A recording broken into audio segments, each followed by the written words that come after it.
ఇక్కడ నీలోగా రక్తపు చాలు కనబడుతుంది, అదే అనమాట.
ఆ వీరుపని ఎప్పుడైతే తన కళ్ళని ఆ కులదేవానికి సమర్పిస్తాడు, వీరుపని చనిపోతాడు.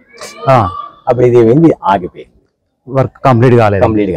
తర్వాత ఈ గుడి గురించి ఎవరు శ్రద్ధ చూపలేదు కాబట్టి దీనికి అసంపూర్తి కళ్యాణ మండపం పేరు వచ్చింది అనమాట. యాక్చువల్గా ఈ గొడవలు లేకుంటే కళ్యాణ మండపం చేసేవాళ్ళు, పూర్తి అయ్యేది, పూర్తి అయిపోయేది. తర్వాత తల్లికోట యుద్ధం అనేది వస్తుంది. అప్పుడు ఆ విజయనగరం వంశం అంతా నాశనం అయిపోతుంది. 1902లో బ్రిటిష్ ఇంజనీర్ వచ్చారు కదా, ఆయన అది నిజమైన రక్తమేనా టెస్ట్ చేశాడు. ప్రజలు ఎవరైనా పెయింట్ పూసారని అప్పుడు కెమికల్ యాసిడ్ చేసి టెస్ట్ చేసి చూస్తారు. ఆ మరకలు పోలేదు. అప్పుడు ఆ ఇంజనీర్ ఇది నిజమైన రక్తమేనా అప్పట్లో నిర్ధారణ చేస్తాడు. ఇప్పుడు ఎంత వర్షం వచ్చినా ఎంత ఎండ పడినా ఆ మరకలు అనేది అలాగే ఉంది. ఇది అసంపూర్తిగా ఇలాగే ఉండిపోయింది.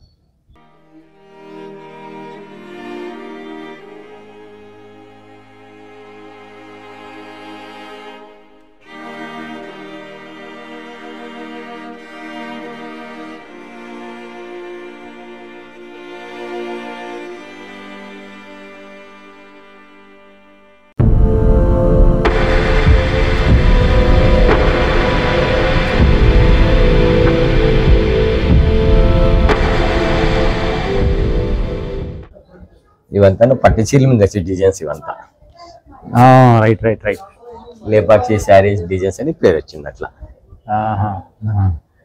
డిఫరెంట్ డిజైన్స్ అనమాట. ఈచ్ పిల్లర్ 4 డిజైన్స్ ఉంటాయి. ఒకటి సపరేట్ ఉంటుంది. ఒక స్తంభం మీద ఉన్న డిజైన్ మరొక స్తంభం మీద ఉండదు. లేదు, రైట్. అట్లా 36 పిల్లర్స్ ఇవన్నీ టోటల్. 36 into 4 144 అవుతాయి. ఇప్పుడు ప్రజలు ఇవన్నీ ఫోటోలు తీసుకెళ్ళి 144 లోనే డిజైన్ చేంజ్ చేసి చీరల మీద నేస్తూ ఉంటారు అనమాట. వాళ్ళు చెప్పిందే ఇప్పుడు జరిగేది అంతే. 144 క్రియేట్ చేసింది ఏం లేదనమాట.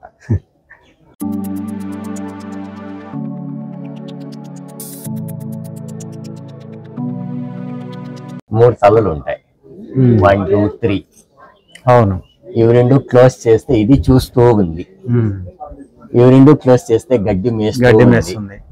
ఇవి రెండు క్లోజ్ చేస్తే దూడ పాలు తాగుతూ ఉంటే దాన్ని చూస్తూ ఉంది. 1 body 3 heads.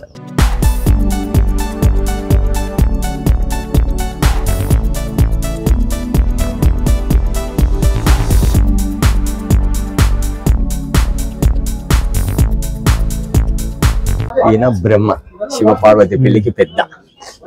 ఇది ఎంట్రన్స్. లోపలికి వచ్చేయాలని స్వాగతం పలుకుతున్నారు. ఇక్కడ స్వాగతం పలుకుతున్నారు.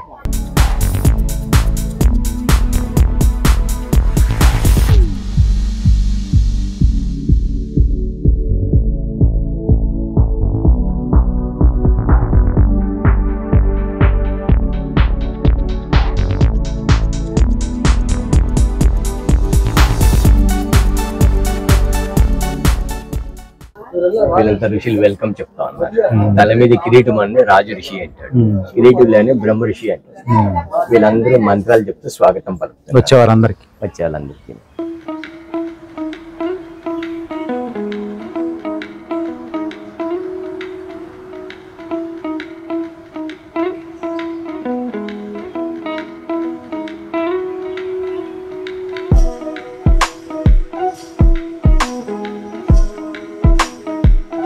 సీతాదేవి కుడి పాదం. సీతాదేవి కుడి పాదం. ఆ పాదం బ్రిటన్ వల్ల నీళ్ళప్పుడు ఊరుతుంటాయి 365 దినాలు. అట్లనే ఉంటాయి అవి. ఆ నీళ్ళు ఎక్కడ నుంచి వస్తుంది ఏమి విషయం అది ఎవరికి తెలియదు. ఉమ్. రాముడు జటాయి పక్షికి మోక్షం ఇచ్చిన స్థలం ఇది. అచ్చా. వచ్చిన యాత్రికులు ఆ నీళ్ళు నిజంగా వస్తుందా లేదా టెస్ట్ చేయాలి. వాళ్ళు ఏం చేస్తారు, ఒక బట్టి తీసుకొని నీళ్ళంతా తుడిచేస్తారు. మళ్ళీ ఆ నీళ్ళు నిదానంగా ఊరుతుంటాయి అనమాట. ఎంత ఎండాకాలమైనా కానీ మనకి ఆ బ్రిటన్ వెళ్ళి నీళ్ళు అనేది ఊరుతుంటాయి, అది విశేషం. ఓకే.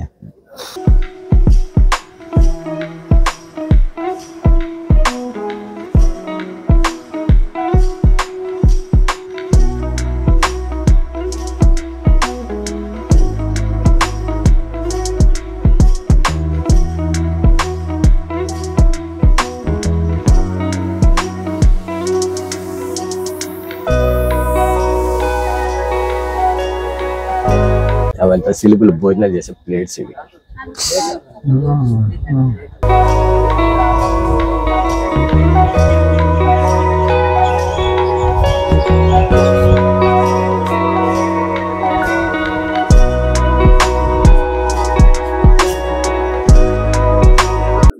నిజంగానే ఇందులో తినేవాళ్ళు అంటారా? అందులోనే తినాలి. మధ్యలో అన్నం వేసుకొని చుట్టూ కూరలు వంటి తినాలి.